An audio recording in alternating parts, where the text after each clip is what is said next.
Okay, so this is Sam again. We're going in and digitally inking a commission. This was a commission that I got at GamuCon from Jesse Cox, who was there as one of the guests. Relatively popular YouTuber. He asked for himself and Dodger Lee in Japanese schoolgirl outfits, fighting off ghosts with cameras. So I finished the pencils there. I said to him, we're wrapping up the con. It was on the Sunday, quite late. I can either, go up to the hotel room, do traditional inks and traditional colours with Letraset Pro markers, or I can go home and I can, digitally ink it, digitally colour it. So he said, alright, go with the digital inks. That's what we're doing here. This is sped up. This took about an hour to ink, and this has brought it down to, 10 minutes? So we are going at 6 times the speed. I tend to use only 2 brushes when I'm inking. I do it all in Photoshop. I use a hard round brush, but I've altered the shape dynamics. Basically everything relies on the pressure from my Wacom's pen, and also relies on the pressure from the Wacom pen. The phrase for tablets, if it's not a Wacom, don't bother, entirely true. I will only use Wacoms now. I did try a Trust tablet once, absolute piece of crap.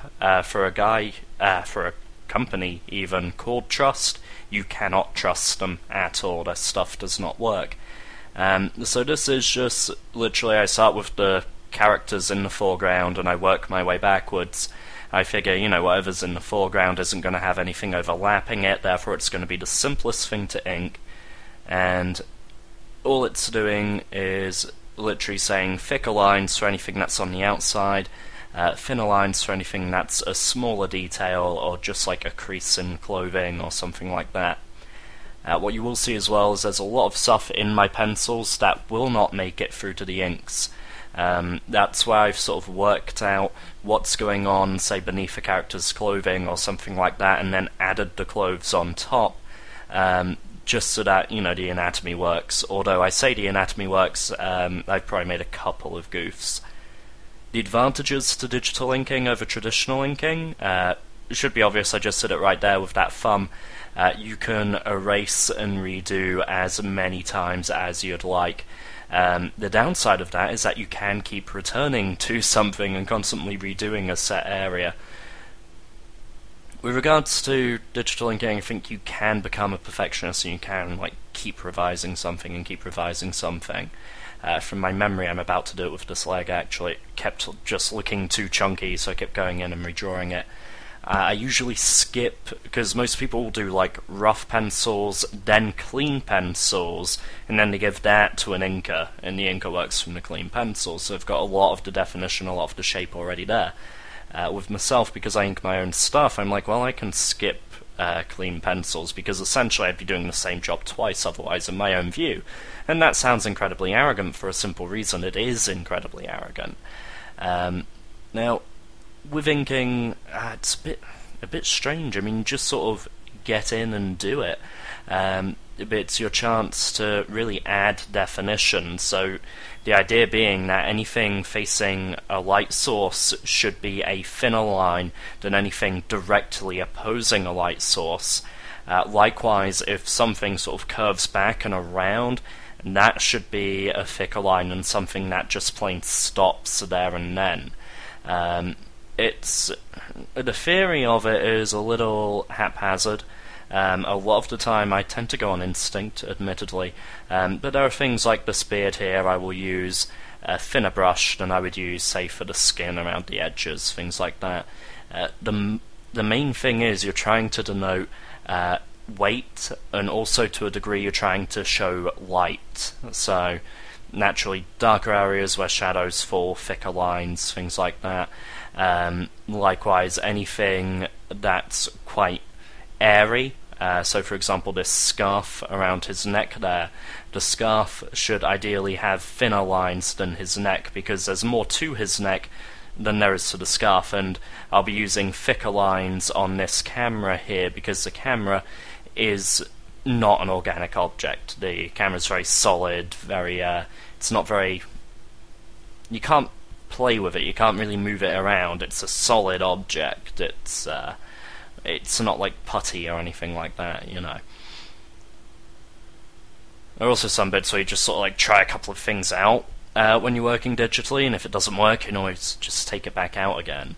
When I was in college studying graphic design, they had this phrase that you will only know when a work is complete once you take it the one step too far and you've ruined it, because then you're like, oh no, one stage back, that's where it was complete, that's where I should have ended it.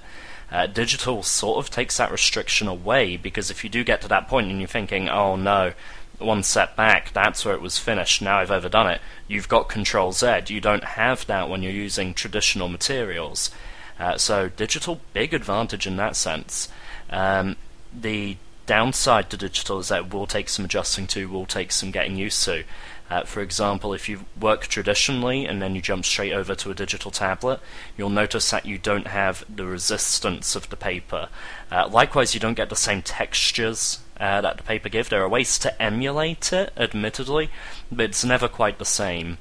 And this is just zooming out there just to make sure that the inks do conform to the pencils and that everything's still looking okay.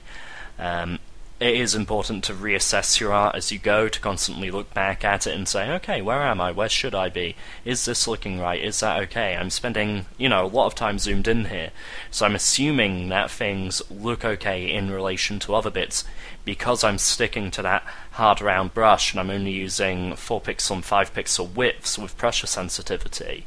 Everything's going to look somewhat uniform anyway, but I still can't work just on that assumption. I still have to zoom out. I still have to look at things, and I still have to think very carefully about what's happening and what's going on. So this is just the way I continue. I literally just jump in, I'm like, okay, let's do this. The main characters I tend to spend a lot more time agonizing over than background elements, because when people are viewing it, that's what they're going to be focusing on. A background tends to be very much people go, oh yeah, it's there, but they don't tend to have spent overly much time on a background. So if you're going to skimp on anything, not that you should skimp on anything, but the background would be the place where you can maybe be a little less, finicky. A background maybe takes some of the pressure off.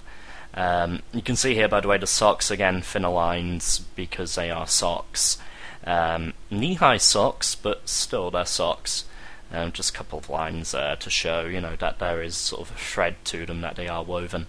Now here with the ghost, it's literally just going in. I want very sharp, very stark lines. You'll see that I'm actually making the marks in an entirely different way. I'm sort of going in. It's very, very harsh, very definite. There's no second guessing it. There's no sort of worrying about it. It's just let's go in and let's do this. And some of it does come out a little rough cut, but these are scary, mean ghosts. If it doesn't look perfect, great. That adds to their aesthetic. They're meant to be a little choppy, a little more in your face, a little more distracting. Whereas the main focus, Jesse and Dodger in the middle there, they should probably look, a little cleaner. They should show that they've had more time spent on them. This ghost, by the way, I absolutely love. I was just like, you know what?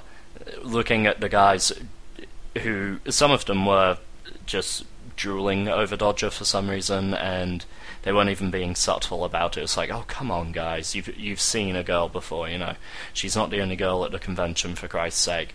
So I was like, on the actual commission itself, let's have some fun. Let's have a ghost, sort of literally drooling over her with grope hands and love hearts for eyes, just to really take the piss out of those guys. Because it was, there was like a group of them following her around half the time. It was like, for Christ's sake, guys, way to make a woman feel uncomfortable. At least I assume she was uncomfortable. I have no idea of knowing, of course, but, I was stuck behind the table all weekend.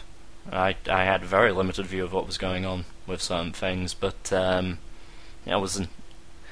I don't know, we're getting way off track, but, no, it was fun having them there. They were really great with everyone. They were a hell of a lot of fun. They really sort of jumped in and joined in. So that's just the dust to ink at the bottom here, and again, it's a thinner line for the dust because it's just particles blowing in the air. There's really not a lot of weight to that. There's not a lot of volume behind that. So I'm just putting in some gaps in there just to show, like Yeah, but that's the whole thing. That's the inks.